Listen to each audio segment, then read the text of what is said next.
Hey Elliot, how's it going? Pretty good, Josh. How about you? Not too bad. I'm doing pretty well. I was just listening to the recent ChooseFI episode earlier today. It was episode 586 called Stop Lifestyle Creep with the expense audit.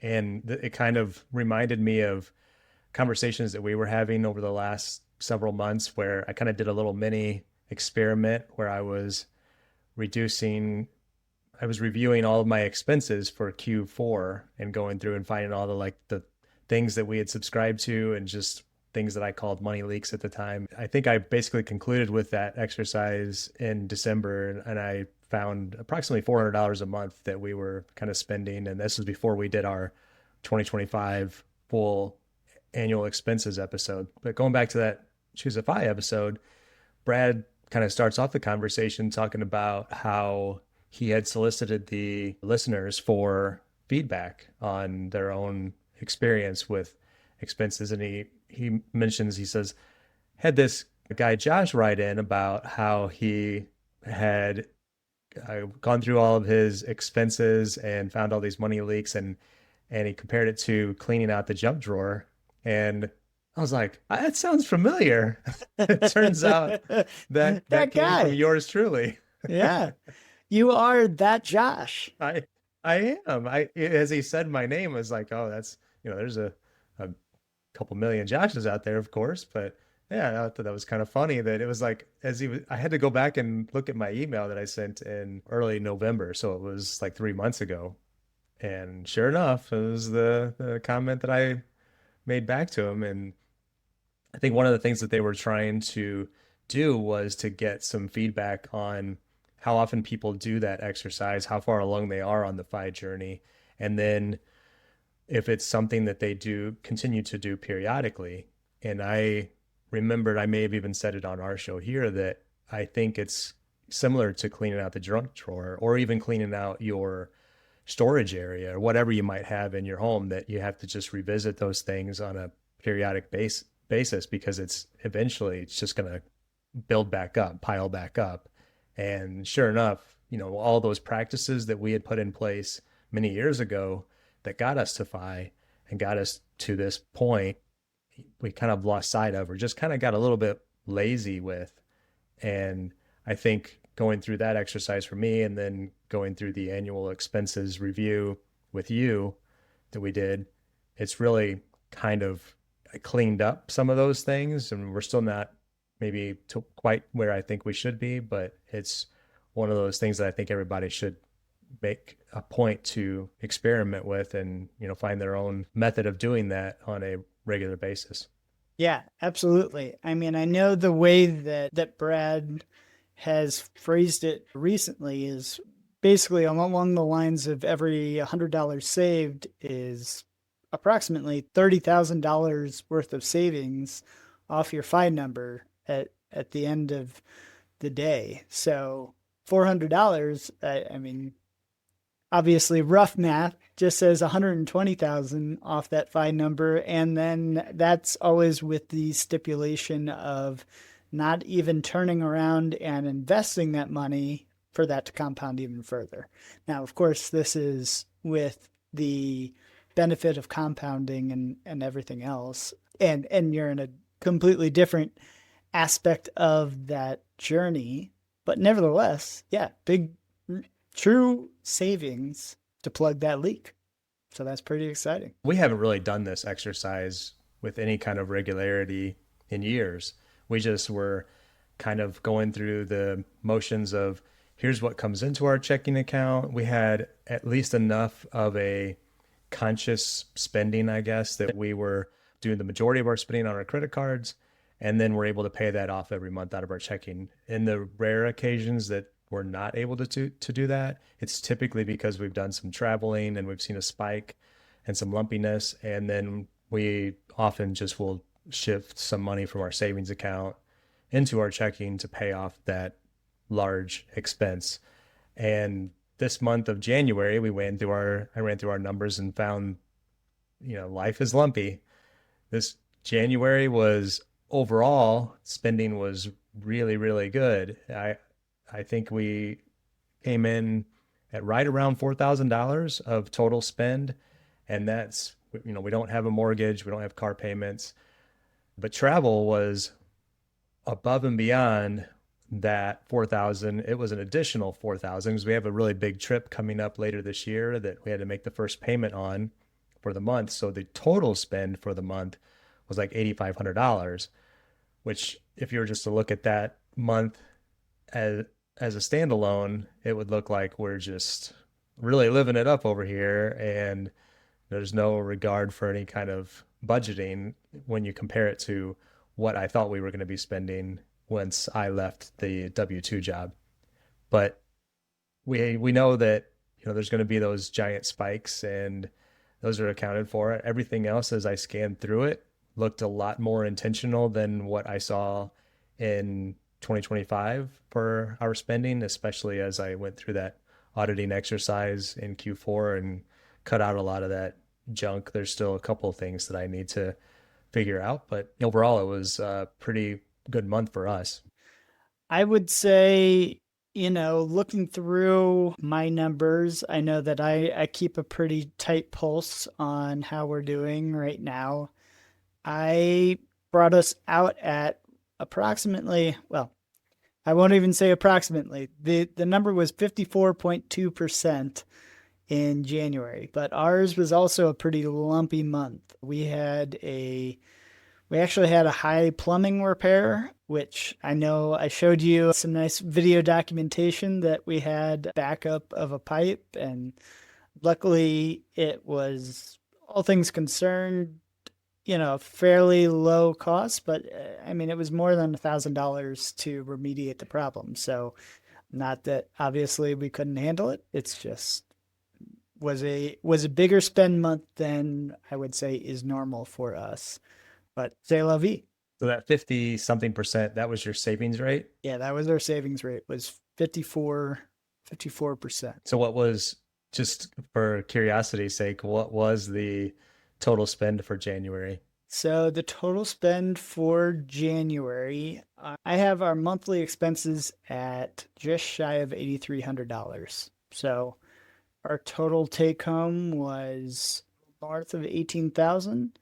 Now, I will say we have like an annual reimbursement from my work for flexible spending account transactions. So things like tuition expenses for our children are reimbursed up to a certain amount that essentially we just I defer in my compensation to essentially save on the taxes.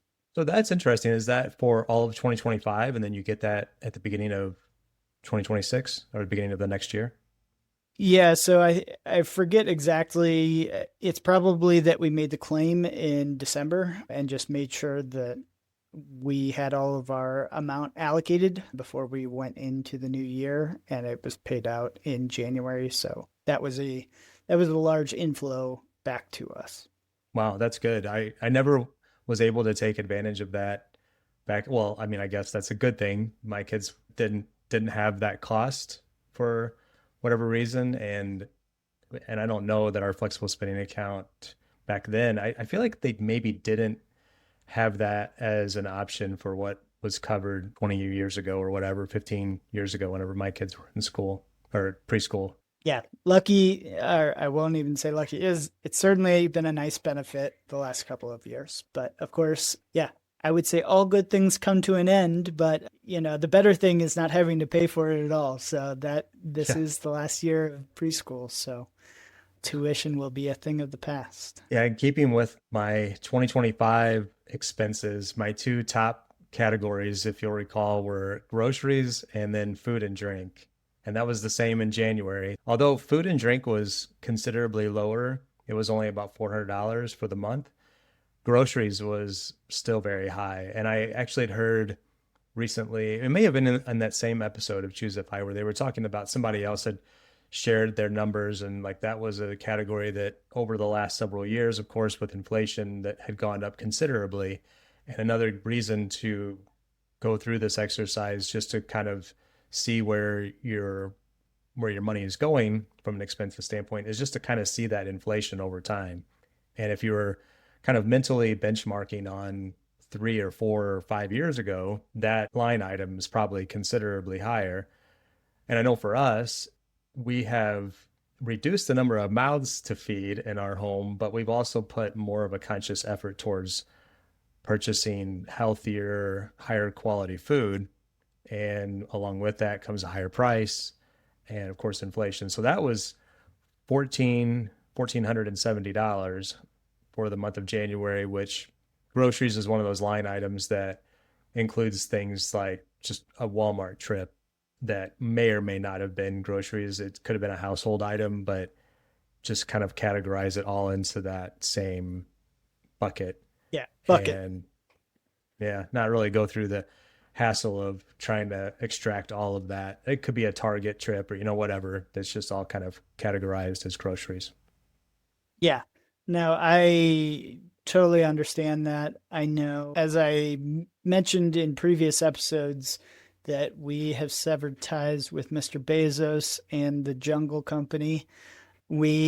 Our shopping bucket that used to basically be predominantly that company as well as a few other shopping, just box stores, I would say, has taken a pretty drastic reduction. So it's if we talk about money leaks in our own budget, that has certainly been one that's come down very drastically. I do not I used to have nice pretty pie charts of saying where, the biggest spend was ours. We do still have a mortgage. So the mortgage is actually in this example, it's the second highest expense for the month. Home maintenance, like I said, this plumbing repair was the largest expense for the month for us. But then, yeah, we also separate groceries versus restaurants, and if you were to combine those two, that actually would make that the second highest category, just above our mortgage. Going back to Amazon just for a minute. So we have that shopping category too. Surprisingly, for the month of January, it was actually a positive amount of $12 because there was something that was returned. And we were still using Prime for, I guess, the majority of the month. And in fact, I mentioned a couple episodes ago that we had paused our Prime membership, which should have turned off the automatic billing. And as I was looking at my credit cards today, I noticed that that expense was drafted out of our Amazon Prime account again off that credit card for the month of February just a couple of days ago. So I haven't had a chance to go into there and see why, but I was under the impression that we were pausing it and no longer going to have that expense, but it popped up again and I got to figure that out. So that's just one of those other things that's just frustrating, that some of these things it's easy to cancel. Others, there's a little more friction there. And maybe when you think you've pulled one over on them or turned it off, well, they're still going to get your money one way or another. They're going to charge your credit card, whether you like it or not, unless you go the route of Elliot and sever all ties. So I would be, I mean, is there any more that you would be interested in sharing about your experience so far with not having Amazon? I guess it's been a couple of months for you now, or at least a month. Yeah, so I will say Dawn still has a business, a small business that she runs. So every once in a while, I know that she's purchased items from there, but almost exclusively whenever she buys something, it's over the amount needed to qualify for free shipping. That's generally expedited, which is only $25. So it's pretty easy to spend $25 at Amazon. The only example that I can think of to date since we've canceled that we've used Amazon for was buying lunch boxes for our sons. They started full day school in mid-January and we needed lunch boxes and they weren't really having the options that were at Target or wherever we had gone and looked. And so we fell back on the pattern of, all right, find something on Amazon and got a family member to pick it up. So they were being picky with the options that were available in store. Yeah, as I recall, that was the rationale. That's funny. I guess we have, myself personally, I have not I've tried not to really purchase anything off of Amazon because I thought that we were in a pause situation. And so I was like, well, I'm just going to use the, local stores. Like you gave the example of the soccer ball that you bought for your daughter that never arrived from Amazon and you just went to a local sporting goods store and purchased it.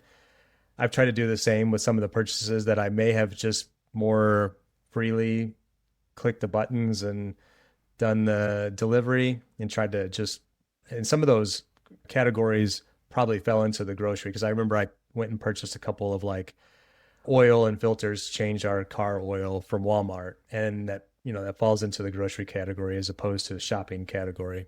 But the other thing was that we were looking for books just this weekend, and I was looking for the Sean Mullaney and Cody Garrett's new tax book and couldn't find it locally. So we're reluctantly, Lori just went ahead and made the purchase through Amazon, and we're still waiting on it. It was supposed to deliver yesterday, and I haven't checked its status, but they're probably like, we're not gonna give you Yeah. that 2 day shipping.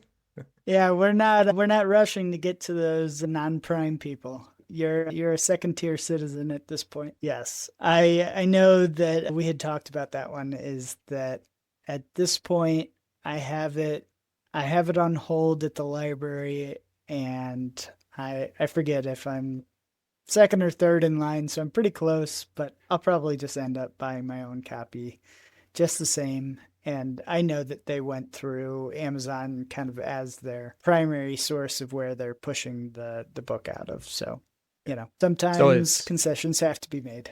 yeah, kind of helping them in a way, I guess. Hmm. Yeah, and that wasn't one. I just actually heard from. I was actually listening to or it wasn't the latest, but it was a recent episode of Mile Hi-Fi. And in the little intro, Doug had mentioned that he, as a hack, I guess, he looks for books on eBay and typically will find them for like $4 or $5 used. And he has had very good success with that. But I don't know if I would have found this book there, but maybe that's just a tip to you and to the audience if you weren't aware of that. I'm just passing it along that I have not really done that. And he said a lot of times it's books that get donated because there's a lot of them in print or something like that, and they may make their way to Goodwill or any other number of second tier sellers. Yeah. eBay, think of it what you will, but honestly, for the price, you can get a lot of good things for a very reasonable price. I think a lot of people have fallen out of favor with eBay over time, but I have always been generally happy. Is eBay an American? I guess it is a US company, right? I That don't I even don't know. know. I would assume so. It says that it's a multinational headquartered in San Jose, and Oh it yeah, is I publicly traded. yeah, as of 1998. Yeah. Look at you. Both of us living in the past.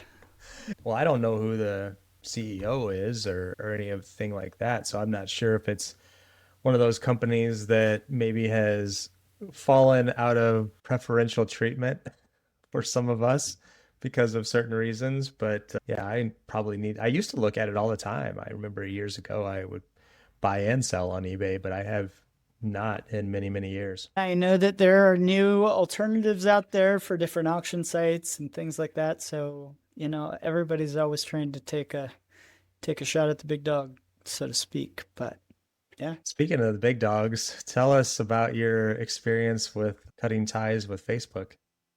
Yeah. So as I continued with this year of cutting my allegiance to the billionaires, I have also cut ties with Facebook. So for a long time I said that the only reason that I was really on Facebook was for groups. I think that is one niche that Facebook continues to kind of hold a stalwart for, is that there's a group literally for just about everything in Facebook, and you can find it, and the information can be good, it can be not so good, depends on the topic. But for us, and me specifically, the reason that I was there was because I could find our local ChooseFI meetings when they were happening, events, stuff like that. However, with the rollout of the new ChooseFI website and forums and app, etc., put my proverbial money where my mouth is and finally cut ties. So yeah, it's I would tell anybody that's interested in trying it, if you've read, like years ago, I read Cal Newport's, what is it, Digital Minimalism or Yep. something along that effect.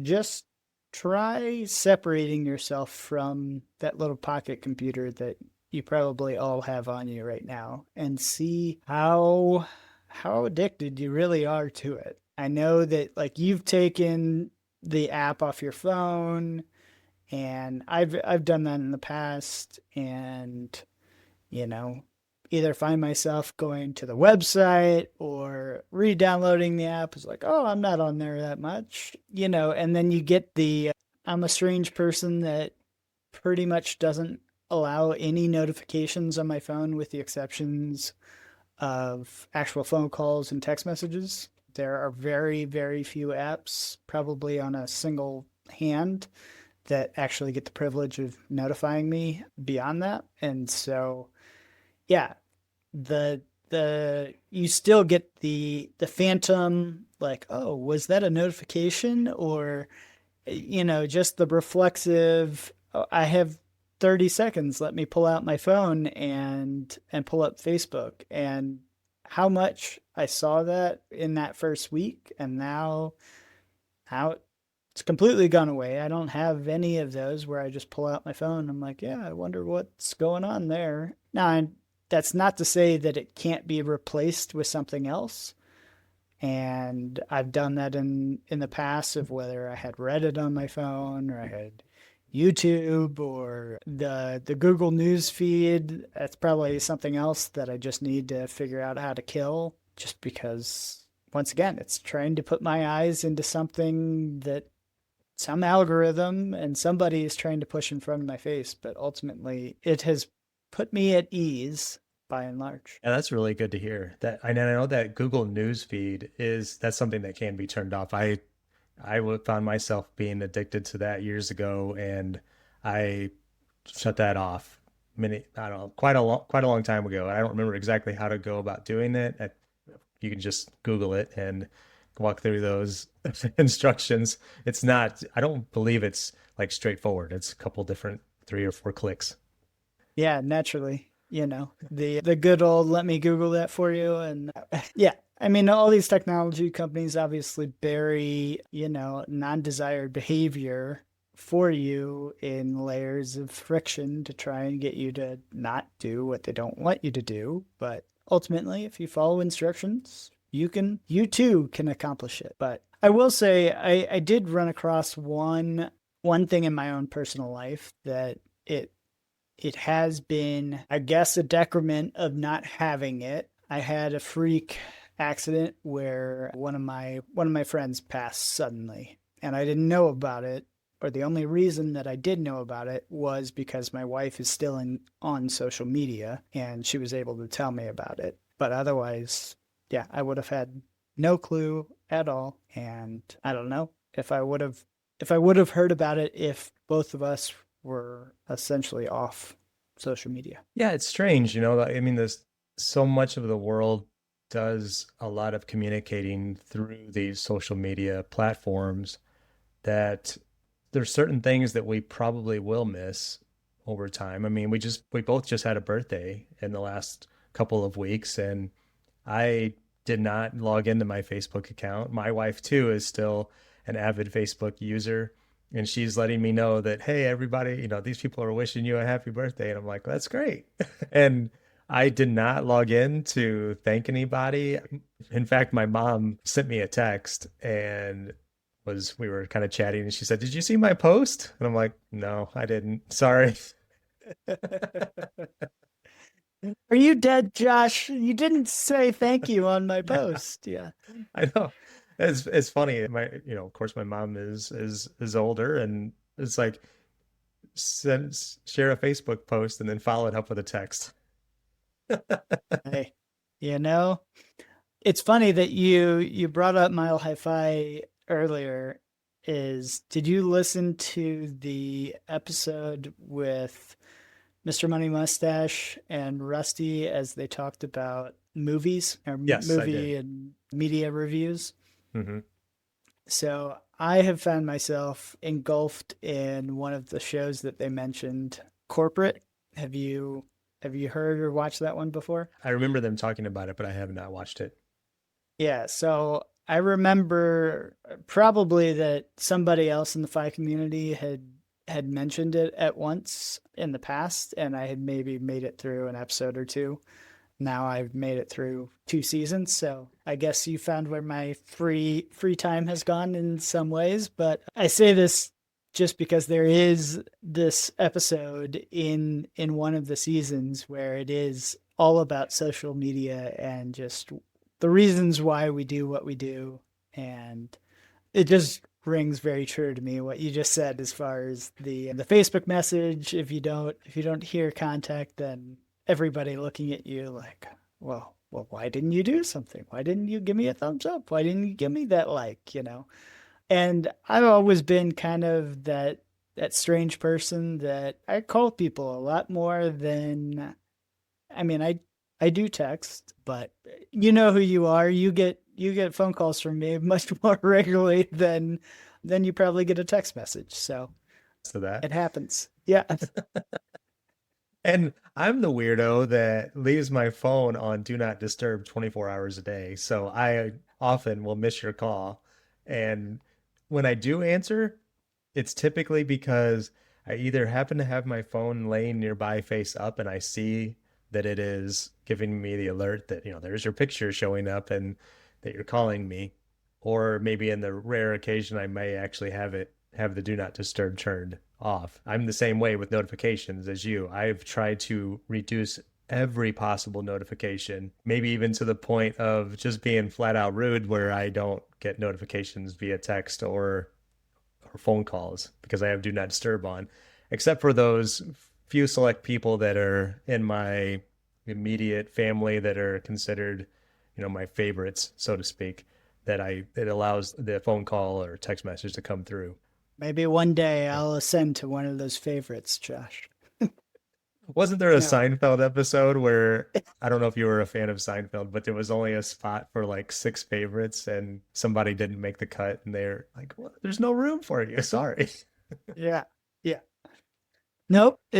That is exactly true. Yeah, old cell phone plans where you like didn't get charged minutes versus these certain number of people, and yeah, you know, Yeah. relics of the past.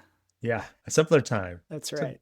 going back to Facebook for a moment, were you ever much of I guess two things, marketplace user or messengers user? So I certainly have used both. So marketplace groups, like very specialty niche groups.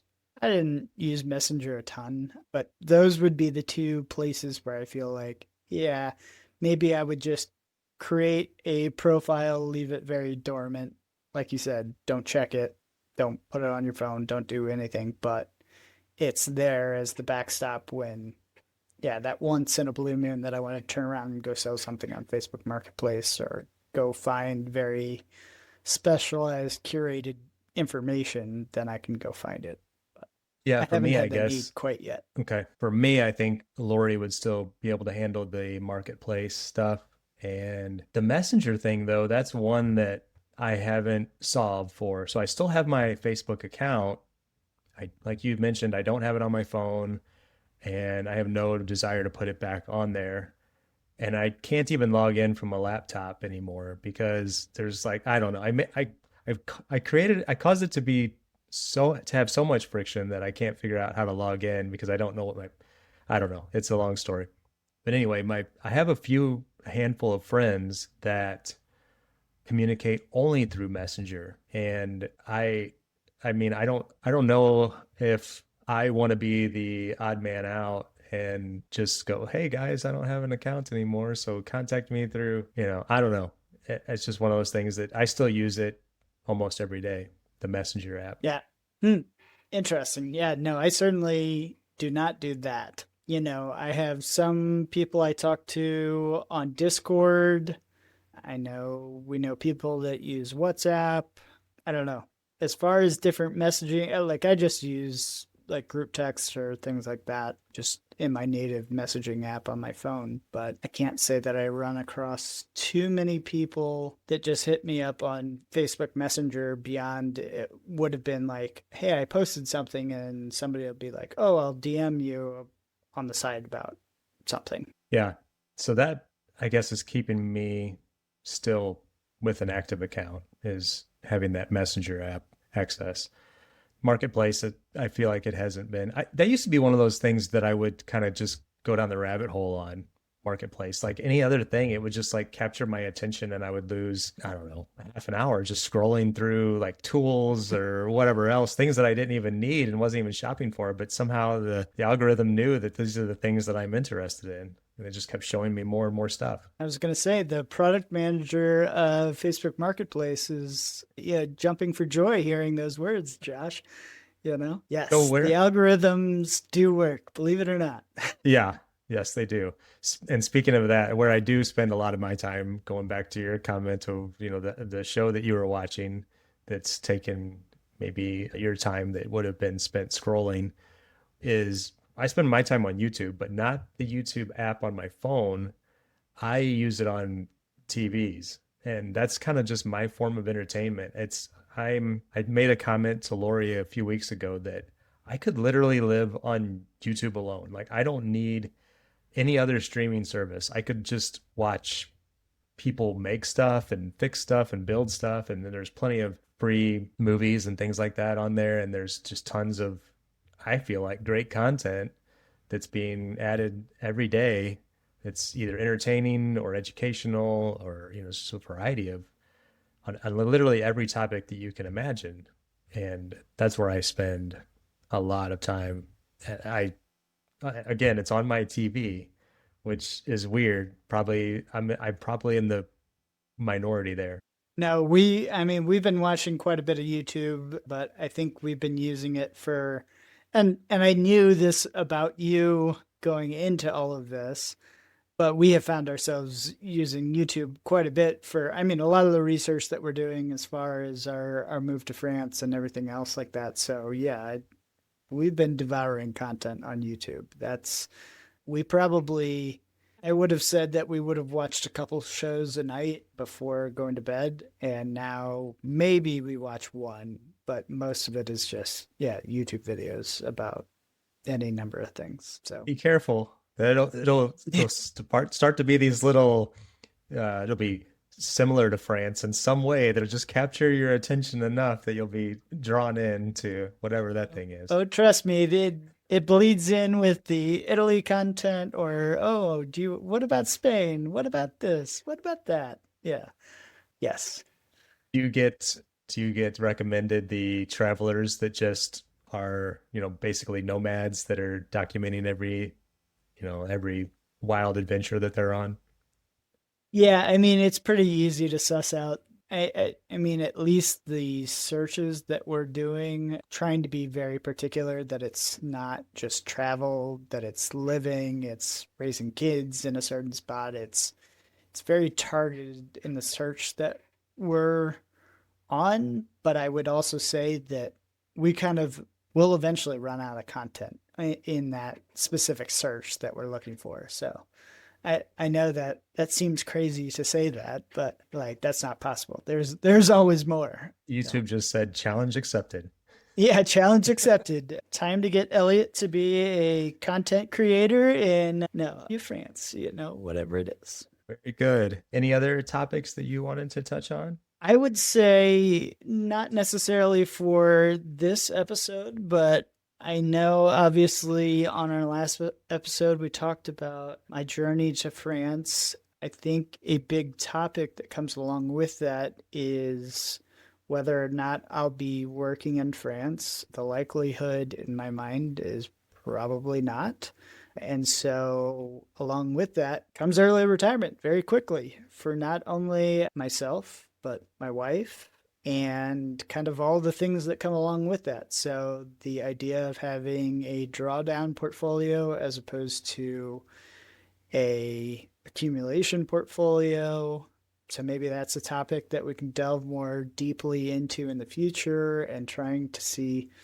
I mean, I know that you and I have both talked about this off air, but yeah, obviously there's lots of people in the community that have become pillars of the community because of their research in this space. But then you also have other people that have kind of completely ignored that thought pattern and gone a very different path. So somebody that comes to mind on kind of the two different ends of the spectrum would be Frank Vasquez is somebody that's done extensive research on drawdown portfolios and the merits of, I think he runs, you know, 10 different portfolios or something close to that to track performance over however many years he's been doing it. I thought it was 2020. I would have to go check that to make sure that's true and accurate. But somebody on the opposite end of that spectrum would be our buddy Carl from Mr. 1500, who's essentially, I mean, let it ride in a lot of equity. However, of course, they also have a real estate portfolio as well. Yeah, I think that would be fun to just kind of see where you're thinking right now, and I'm sure there'll be some iterations along the way as you get closer. But as of right now, you're potentially about what, 6 months out? 6 months or sooner. Who knows? At this point is yeah, I mean it's pretty crazy to think about that. Yep, that could be the timeline. Yep, it's So exciting. I'm yeah. hopeful that there'll be just a little bit of US retirement that you'll be able to experience prior to your departure. Yeah, John and I'll say this meets two different things. So I didn't have what I would call a traditional workout, but I did get almost nearly 10,000 steps in yesterday. So it's not nothing.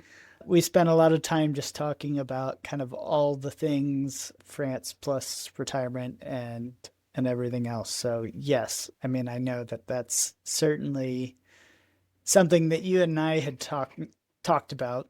So yeah, who knows? Stay tuned. Yes, that's right. All All right, right. Elliot, this has been Well, a sorry.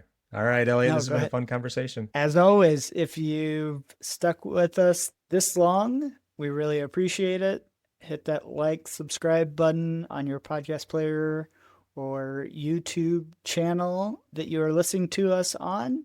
And otherwise, we'll catch you next time. Thanks so See you, much. Elliot. See you, Josh.